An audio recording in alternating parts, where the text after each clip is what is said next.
Good afternoon, ladies and gentlemen. There's a theory that one reason for the amazing intellectual tradition in Great Britain is the gloomy climate, which obviously doesn't apply today, so perhaps it's a good job that you make pay for the tickets, because otherwise many of you may be lounging by their can, and I wouldn't blame you.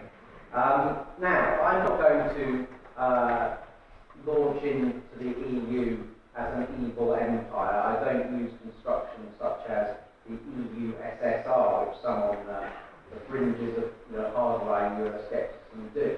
And I accept that the EU began as a noble aspiration in the middle of the 20th century after several blood-soaked decades on the European continental mainland. But I do say it's an epic long term that's now doing damage both to the standard of democracy in Britain and across its other member nations. I'm also not going to approach this debate from an ultra-libertarian stance. I believe that no man is an island. I believe that the ability to take collective decisions and collective action is incredibly important to the quality of life. There is such a thing as society, and we need to find collective institutions where we can express our collective actions and beliefs. But it's very important that these collective decisions and actions are taken at a level that people feel natural affiliation towards. And one example of what can go wrong that's always stuck with me is in local government. I was a reporter on the whole Daily Mail. In Humberside, but that's very much to the point, in East Yorkshire in the late 1980s and early 1990s. Now, Humberside was an attempt to create a construction out of East Yorkshire and the urban bit of Lincolnshire, North Lincolnshire, especially when linked by the Humber Bridge. But it never really worked, because people in North Lincolnshire, who refer to themselves as yellow bellies, didn't have any time for the people in East Yorkshire who viewed themselves as tight and feeling was mutual. I remember once attending to report on Hulkingston Rovers rugby league team having a new stadium opened. The person opening it was the chairman of Humberside County Council, a man called Terry Geraghty, a Labour councillor, who happened to live in East Hull where the new stadium was. And Humberside County Council had provided much of the funding for the new stadium. So you would expect, wouldn't you, that the packed crowd would have been grateful. But as he walked up to make a short address and declared the stadium open, the chant came up from the popular terrace of Yorkshire, Yorkshire, Yorkshire, and his face went puce with anger. Now that brings me on to the European Union, which has accrued a huge portion of our collective decision-making ability, whether it be to do with energy policy, business regulation, border controls, or for the Eurozone majority, monetary policy, and indirectly fiscal policy too, the big economic levers. And of course we have an EU foreign policy identity and a high representative diplomatic cause, and a defence identity with embryonic plans for a European Union army too. It has a flag, an anthem, a parliament, is garnering the accoutrements of a nation state.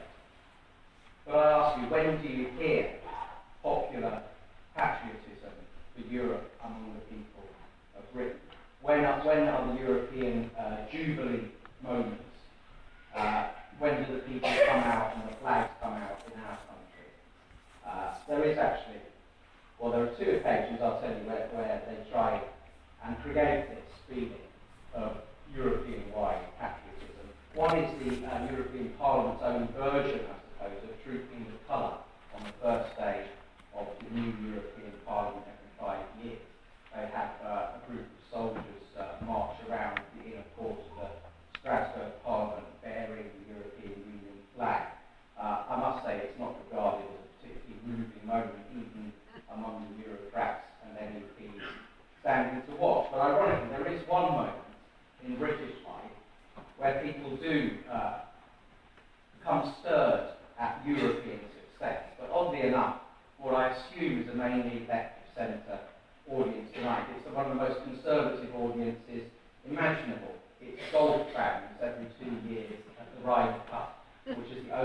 I've ever heard people chanting for Europe in Britain.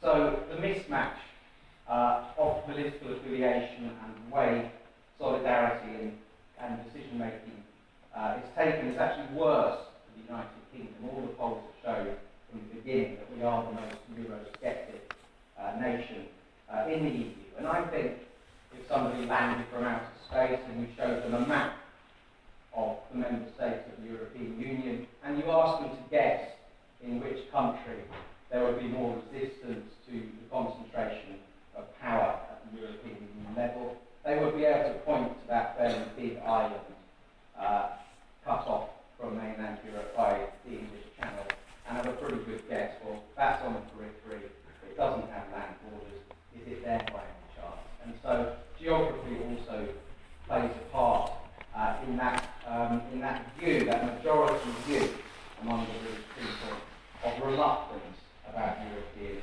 integration, if not outright hostility. And obviously the history of Britain and its achievements on the world stage is something else that plays into that. And yet, so we've had, since we joined what's become the European Union, a hollowing out of democracy. We've had a political class that's always known this basic fact that popular consent is not really there for further steps towards integration. So every time there's been a treaty, there's been a dodging of a referendum, whether it be Maastricht or Nice or Amsterdam or Lisbon, dismissed as a tidying up exercise by the then Europe Minister after a repackaging of the European Constitution, upon which we were promised a referendum which never arrived. Now, the other thing I've got against the European Union as is it's now there's no positive economic purpose in the aggregate for the EU. The EU represents countries which are the only parts, the only continent in the world where there is effectively no economic growth. There is still obviously a case for a poorer country joining the EU and getting an economic uplift through advantageous grants.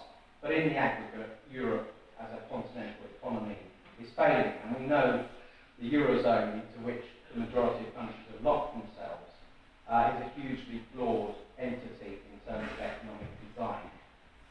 It locks countries together at a fixed internal exchange rate, very different countries in terms of their economic performance, and it also established a fixed interest rate despite different public debt profiles and records among those countries. And particularly, the southern peripheral states are on a lower long-term productivity path than Germany and some of the other northern states. So they would depend, in order to protect their economic activity levels, on a gradual depreciation of their own currency against the Deutschmark, and that obviously can no longer be achieved. And we've seen the disastrous consequences. After the 2008 crash, Britain went into a tailspin, but was able to preserve millions of jobs by allowing the pound sterling to depreciate. That wasn't possible for Portugal or Italy or Greece or Spain. So Europe has become the continent that then grows, the continent of mass youth unemployment and falling living standards. Now, with the QE, quantitative easing that's now been unleashed in Europe, and the depreciation of the euro on global currency exchanges, I do expect some modest growth for a little while. But once Germany has had its fill of that, and the German allergy to inflation has reared itself again, I expect that to stop, and you will find the southern countries in a tailspin all over again. All right, okay. I don't quite a lot to say, but the most important point still is that the key problem in the Eurozone, as across the EU, is the lack of sufficient social solidarity. The West German people grumbled at the cost of reunification, but because they were reunifying with the East Germans, they bore it. They will not bear the cost of bailing out the southern economies, and that has led not to harmony